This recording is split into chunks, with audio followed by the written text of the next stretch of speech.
महाकुंभ का मुख्य उद्देश्य आत्मा की शुद्धि और मोक्ष प्राप्त करना है।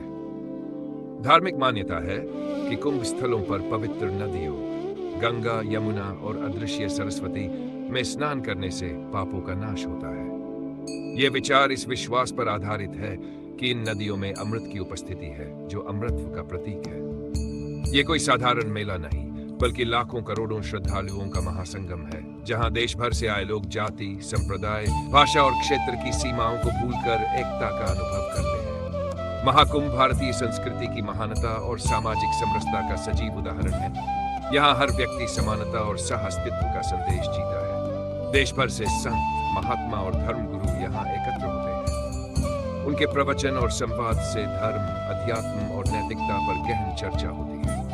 क्या आपने कभी सोचा है कि ये आयोजन हमें अपने जीवन के उद्देश्य, कर्तव्यों और आध्यात्मिकता पर सोचने का अनमोल अवसर देता है?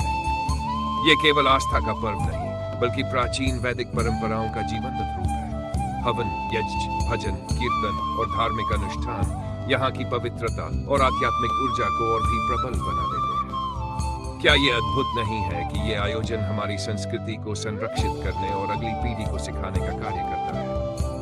आर्थिक दृष्टि से भी महाकुंभ अभूतपूर्व योगदान देता है। लाखों श्रद्धालु, पर्यटक और साधु संत जब यहाँ आते हैं तो उनके ठहरने, खाने और यात्रा की व्यवस्थाओं से स्थानीय व्यापारियों और श्रमिकों को रोजगार मिलता है। क्या आप जानते हैं कि महाकुंभ की जड़ें समुद्र मंथन की कथा से जुड़ी हैं? जब देवताओं और असुरों के बीच अमृत के लिए संघर्ष हुआ तो उसकी कुछ बूंदें कुंभ के 4 स्थलों प्रयागराज, हरिद्वार, उज्जैन और नासिक पर गिरी।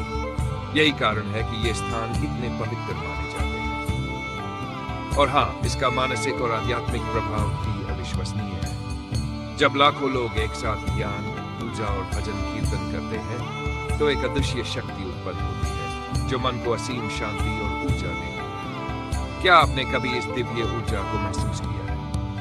विज्ञान भी मानता है कि गंगा जल में विशेष बैक्टीरियोफेज होते हैं, जो उसे स्वच्छ और रोगाणुरहित बनाए रखते हैं। ठंडे जल में स्नान करने से शरीर में ब्लड सर्कुलेशन बेहतर होता है, जिससे तनाव कम होता है और शरीर में ताजगी का अनुभव होता है।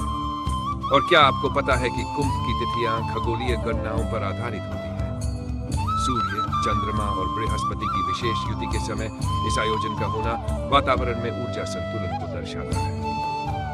वैज्ञानिक दृष्टि से भी इन खगोलीय घटनाओं का प्रभाव पृथ्वी के चुंबकीय क्षेत्र और मानव शरीर पर पड़ता है। इतना ही नहीं, महाकुंभ के दौरान नदियों की सफाई पर भी विशेष ध्यान दिया जाता है। क्या ये पर्यावरण संरक्षण की दिशा में एक महत्वपूर्ण कदम नहीं है? महाकुंभ केवल एक धार्मिक आयोजन नहीं, बल्कि भारतीय सभ्यता की आध्यात्मिक, सांस्कृतिक और सामाजिक समृद्धि का प्रतीक है। ये मानवता, धर्म और परंपराओं का एक ऐसा महासंगम है जो भारतीय संस्कृति की गहराई और विशालता को प्रदर्शित करता है। क्या आप इस भव्य आयोजन का हिस्सा बनना नहीं चाहेंगे?